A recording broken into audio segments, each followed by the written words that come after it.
प्रधानमंत्री मोदी की कुर्सी पर अब खतरा साफ मंडराने लगा है। लगातार बढ़ती महंगाई, विपक्ष की बढ़ती एकजुटता और कई राज्यों में बदलते राजनीतिक समीकरणों ने बीजेपी की चिंताओं को बढ़ा दिया है। वहीं दूसरी तरफ विजय थलापति जैसे नए चेहरे अब केंद्र सरकार के खिलाफ खुलकर मोर्चा खोलते दिखाई दे रहे हैं, जिससे सियासी माहौल और भी गर्म हो चुका है। बॉलीवुड से राजनीति में आए विजय थलापति अब प्रधानमंत्री मोदी की कुर्सी पर भारी पड़ते दिखाई दे रहे हैं। जिस तरह से मुख्यमंत्री विजय एक के बाद एक बड़े फैसले ले रहे हैं, उससे अब मोदी सरकार की नींदें उड़ चुकी हैं। ऊपर से विजय थलापति का राहुल गांधी के साथ बढ़ता गठबंधन भी बीजेपी और केंद्र सरकार को बिल्कुल रास नहीं आ रहा है। वहीं दूसरी तरफ प्रधानमंत्री मोदी की अपील के बाद देश में कई चीज़ों की कीमतों में अचानक हुई बढ़ोतरी ने आम लोगों की परेशानियों को और ज़्यादा बढ़ा दिया है।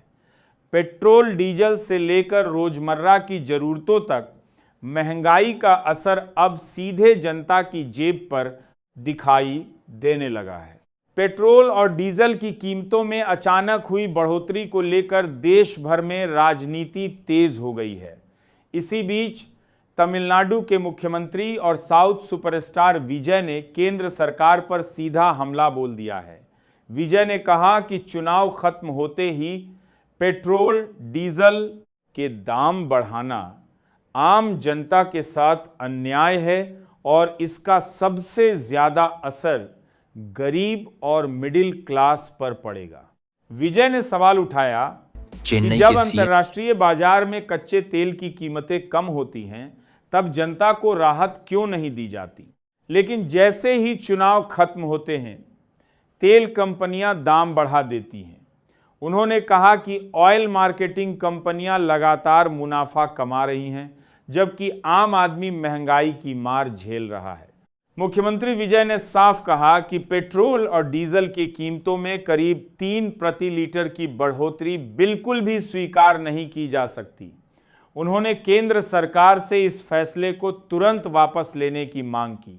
विजय के मुताबिक इसका सीधा असर उन लोगों पर पड़ेगा जो रोजमर्रा की जिंदगी में दोपहिया वाहन, ऑटो या छोटी गाड़ियों पर निर्भर हैं। उन्होंने कहा कि महंगे ईंधन का असर सिर्फ गाड़ियों तक सीमित नहीं रहेगा, बल्कि खाने पीने की चीज़ों से लेकर रोज इस्तेमाल के सामान तक सब कुछ महंगा हो जाएगा। छोटे व्यापारियों, लघु उद्योगों और मध्यम वर्गीय परिवारों की मुश्किलें और बढ़ सकती हैं। विजय ने यह भी चेतावनी दी कि ईंधन की कीमतें बढ़ने से छोटे उद्योगों की लागत बढ़ेगी, बाजार में मंदी आ सकती है और निर्यात पर भी असर पड़ सकता है। उन्होंने केंद्र से अपील करते हुए कहा कि सरकार तुरंत जनता को राहत दे और बढ़ी हुई कीमतों को वापस ले। अब बड़ा सवाल यही है कि क्या केंद्र सरकार पेट्रोल डीजल की बढ़ी कीमतों पर कोई राहत देगी, और क्या विजय की यह मांग देश भर में एक बड़ा राजनीतिक मुद्दा बनने वाली है।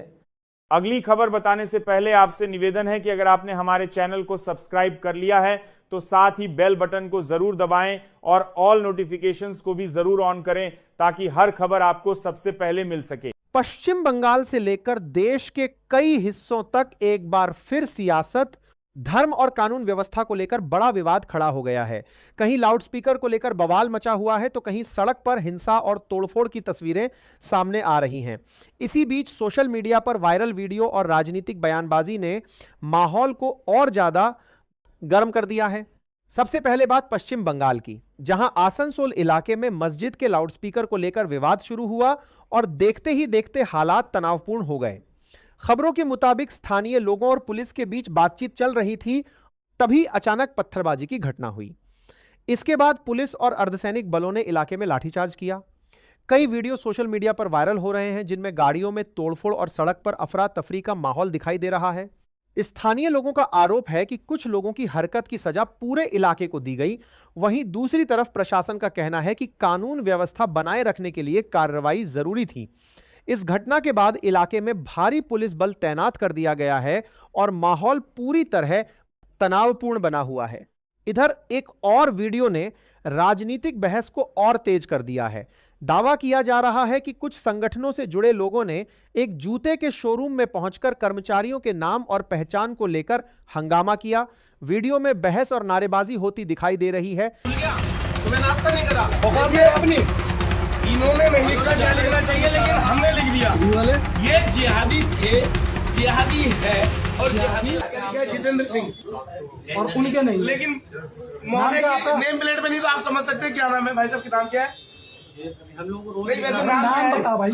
आलम। देखिए अब आइए आइए आइए आइए अब ये आइए, अब यहाँ देखिए नेम प्लेट पे क्या नाम लिखा है, कुछ नहीं, ब्लैंक। क्या लिखा है? तो यहाँ मुझे लगता है क्या लिखना चाहिए, एक बार नेम प्लेट दे, मार कर दो, मार कर दो। क्या नाम है?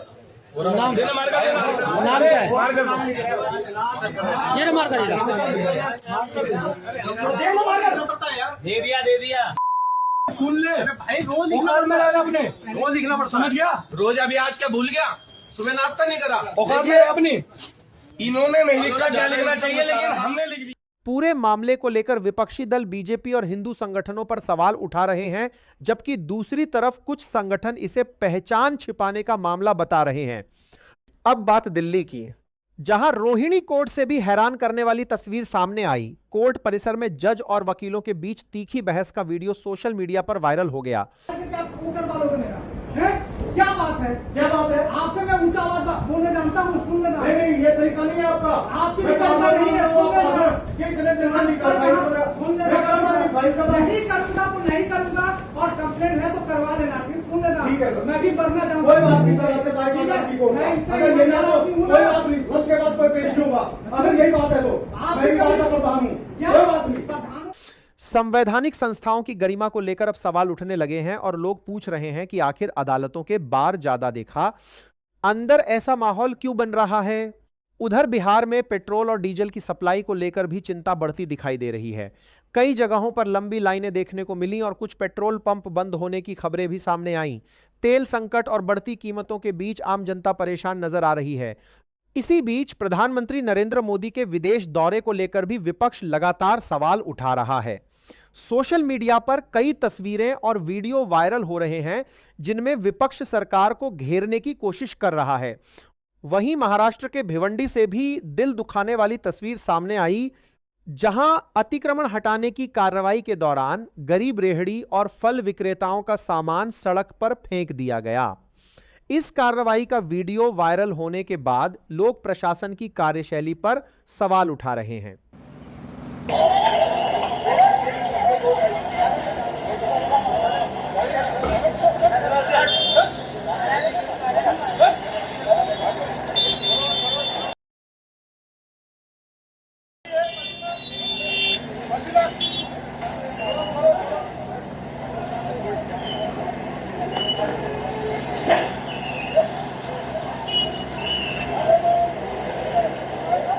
अब बड़ा सवाल यही है कि क्या देश में कानून व्यवस्था और राजनीतिक माहौल लगातार टकराव की तरफ बढ़ रहा है?